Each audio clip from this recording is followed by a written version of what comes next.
والصلاة والسلام علی رسول اللہ اما بعد۔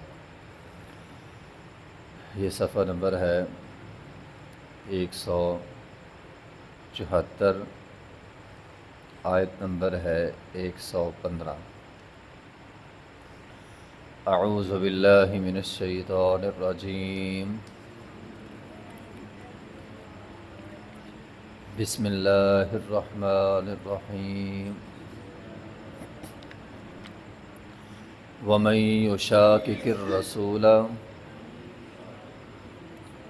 من بعد ما تبین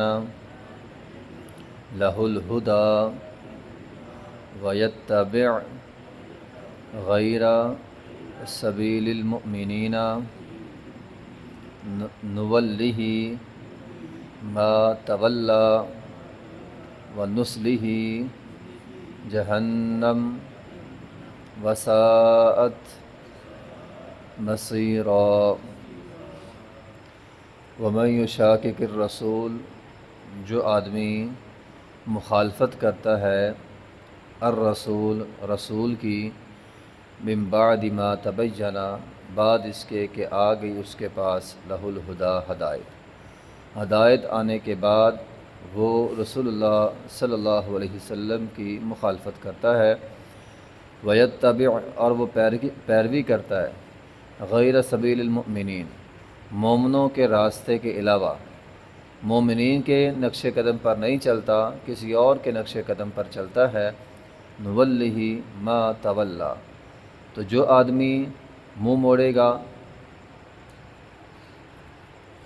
نولہ، جو منہ موڑے گا، ما تولی، تو جس کی طرف منہ موڑے گا اسی کی طرف ہو جائے گا، ونصلہ جہنم، اور اس کا ٹھکانہ جہنم ہے، وساءت مصیرا، اور وہ بہت برا ٹھکانہ ہے۔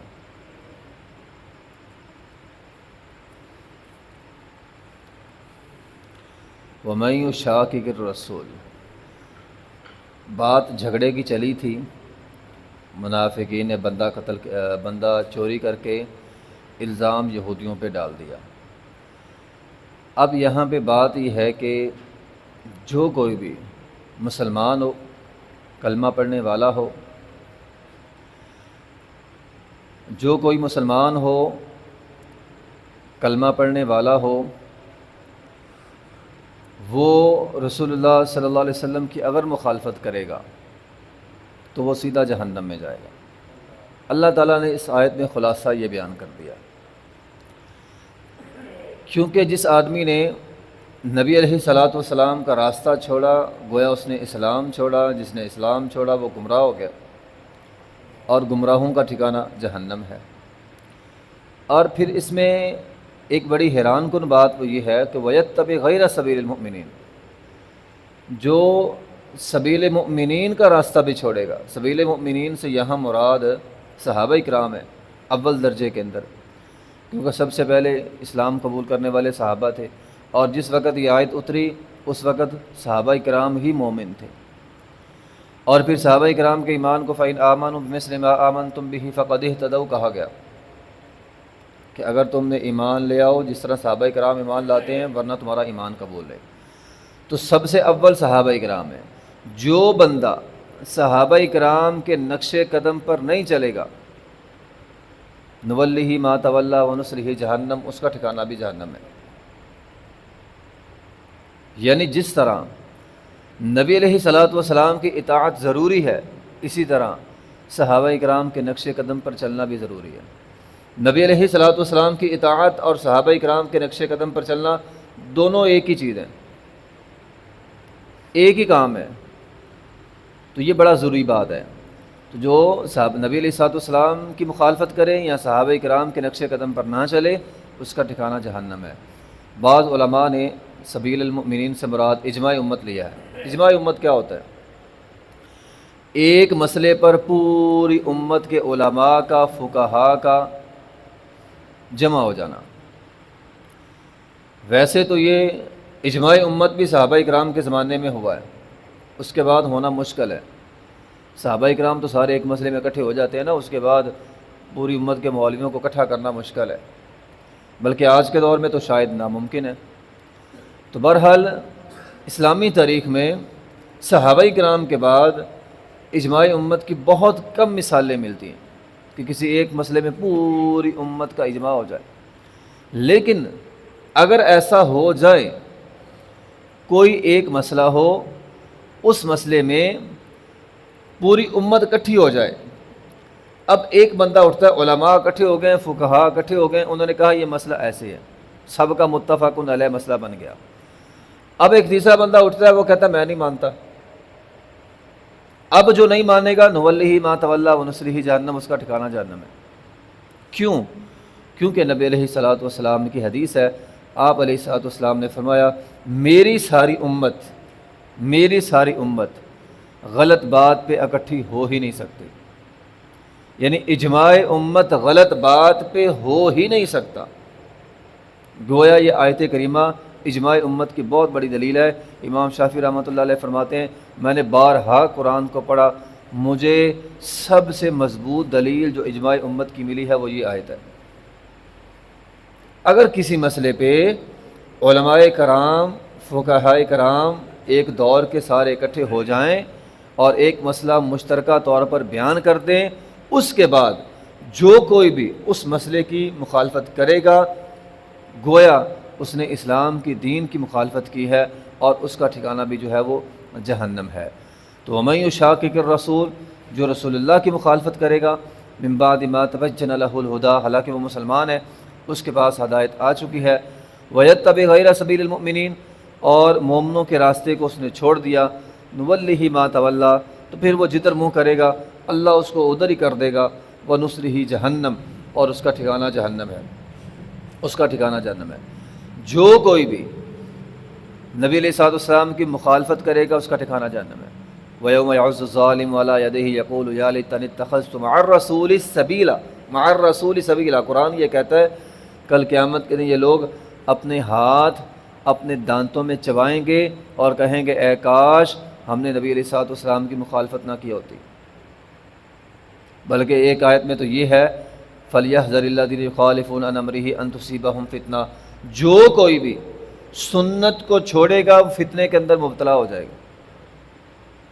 آج آپ امت کا حال دیکھ لیں، معاشرے کا حال دیکھ لیں، ہم لاتعداد فتنوں کا شکار ہیں، اور اس کی وجہ یہ ہے کہ سنت رسول چھوڑ چکے ہیں۔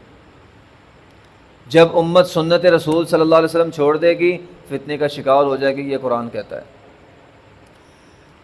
ایک حدیث میں ایک صحابی تھا، ایک بندہ تھا نبی صلی اللہ علیہ وسلم کے پاس بیٹھا ہوا، وہ مسلمان تھا بظاہر، یقیناً منافق تھا، صحابہ کرام تو ایسا کرتے نہیں تھے۔ وہ بائیں ہاتھ سے کھا رہا ہے، آپ نے فرمایا دائیں ہاتھ سے کھا۔ وہ طنزیہ انداز میں کہتا ہے میرا دائیں ہاتھ نہیں اٹھتا۔ آپ نے فرمایا تیرا دائیں ہاتھ اٹھے ہی نہ۔ اس کے دائیں ہاتھ کو فالج ہو گیا۔ تو اللہ فوراً عذاب نازل کرتا ہے، اللہ بندے کو فتنے کے اندر مبتلا کر دیتا ہے جب بندہ حدیث آ جائے اور اس کے بعد آ کے میں نہیں مانتا۔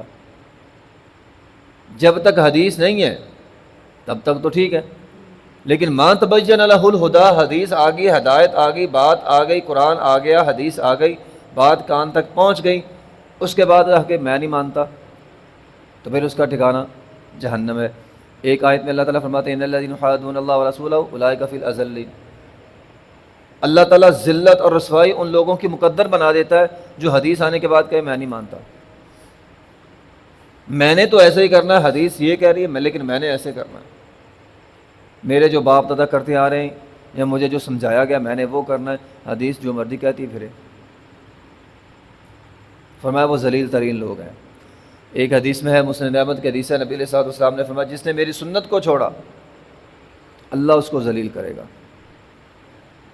فتح مکہ کے موقع پہ نبی علیہ الصلوۃ والسلام نے، اب دیکھیے سنت کی اہمیت کتنی زیادہ ہے، صحابہ کرام نے نبی علیہ الصلوۃ والسلام نے روزہ رکھا ہوا تھا، نبی علیہ الصلوۃ والسلام کے پاس کچھ لوگ آئے اور آ کر کہا اللہ کے رسول روزہ رکھا ہوا ہے، ہم حالت سفر میں ہیں لیکن روزہ مشکل ہو گیا۔ اب حدیث کے اندر آتا ہے یہ عصر کے بعد کا وقت تھا، عصر کے بعد کچھ لوگ آ کر کہتے ہیں روزہ مشکل ہے۔ آپ علیہ الصلوۃ والسلام، چونکہ سفر میں بندہ روزہ چھوڑ سکتا ہے نا، آپ علیہ الصلوۃ والسلام نے پانی کا پیالہ منگوایا، سب کے سامنے کیا اور پی لیا، روزہ چھوڑ دیا۔ فرمایا سارے روزہ چھوڑ دو۔ اب کچھ لوگ بیٹھے تھے، وہ کہتے نہیں نہیں ہمارے اندر تو بڑا تقویٰ ہے، بڑی پرہیزگاری ہے، ابھی تو عصر کا وقت ہو گیا ہے، ابھی تھوڑا سا ٹائم رہ گیا ہے، تو ہم تو روزہ پورا کریں گے۔ نبی علیہ الصلوۃ والسلام کو بتلایا گیا کچھ لوگوں نے روزہ نہیں چھوڑا۔ آپ علیہ الصلوۃ والسلام نے فرمایا جن لوگوں نے روزہ نہیں نہ چھوڑا اولئک العصاۃ، وہ لوگ نافرمان ہیں۔ اب دیکھو نا، بظاہر روزہ ہی رکھا انہوں نے، غلط کام تو کوئی نہیں کیا، بظاہر روزہ رکھا ہے اور ان کی خواہش ہے روزہ پورا ہو جائے، یہ کوئی غلط کام تو نہیں ہے، لیکن اس وقت یہ روزہ رکھنا سنت کی مخالفت تھی۔ آپ نے فرمایا یہ نافرمان لوگ ہیں۔ اب یہ نہیں بندہ کہہ سکتا کہ میں تو بظاہر اچھا کام کر رہا ہوں، نیکی کا کام کر رہا ہوں۔ بھئی تیری نیکی اگر سنت رسول کے مطابق نہیں ہے تو وہ نیکی نیکی ہے ہی نہیں۔ نیکی کہتے ہی سنت کو ہے، جو سنت نہیں ہے وہ نیکی نہیں ہے۔ کام تیرا جتنا مرضی اچھا ہو، وہ سنت بن ہی نہیں سکتی۔ 3 لوگ نبی علیہ الصلوۃ والسلام کے پاس آئے، حضرت عائشہ کے پاس۔ کیا کہا انہوں نے؟ ایک کہنے لگا میں ساری عمر روزے رکھوں گا، اب دیکھو نا کتنی بڑی نیکی ہے۔ ایک نے کہا ساری رات قیام کروں گا، کتنی بڑی نیکی۔ ایک نے کہا شادی نہیں کروں گا، نہ بچے ہوں گے، نہ کاروبار، نہ لینی نہ دینی، بس اللہ اللہ کرتا رہوں گا۔ بظاہر اچھا کام ہے، لیکن آپ نے کیا فرمایا؟ فرمایا میں نے شادی بھی کی ہے، میں سوتا بھی ہوں، میں روزہ رکھتا بھی ہوں، چھوڑتا بھی ہوں، جس نے میری سنت کی مخالفت کی وہ مجھ سے نہیں ہے۔ ہمارے ہاں لوگ یہ سمجھتے ہیں کہ کام تو نیکی کا ہی ہے، کام تو اچھے، اور قرآن ہی پڑھنا ہے۔ بھی قرآن سنت کے مطابق اگر نہیں پڑھو گے تو وہ نافرمانی ہے۔ اگرچہ تم قرآن پڑھ رہے ہو، اگرچہ وظیفہ کر رہے ہو، اگرچہ کوئی اچھا ذکر کر رہے ہو، لیکن تمہارا ذکر اگر سنت کے مطابق نہیں ہے تو نافرمانی ہے۔ عبداللہ بن مسعود رضی اللہ عنہ جب مسجد میں گئے، دیکھا کچھ لوگ کینکریوں پہ سبحان اللہ پڑھ رہے تھے۔ اب بظاہر تو اچھا کام تھا نا، برا کام تو تھا نہیں، لیکن فرمایا مجھے یہاں سے لے جاؤ، ابھی تو نبی علیہ الصلوۃ والسلام کے کپڑے بھی سیدھا نہیں ہوئے، لوگوں نے بدعت جاری کر لی۔ تو طریقہ جب تک نبوی نہیں ہوگا عمل نیکی بن ہی نہیں سکتا۔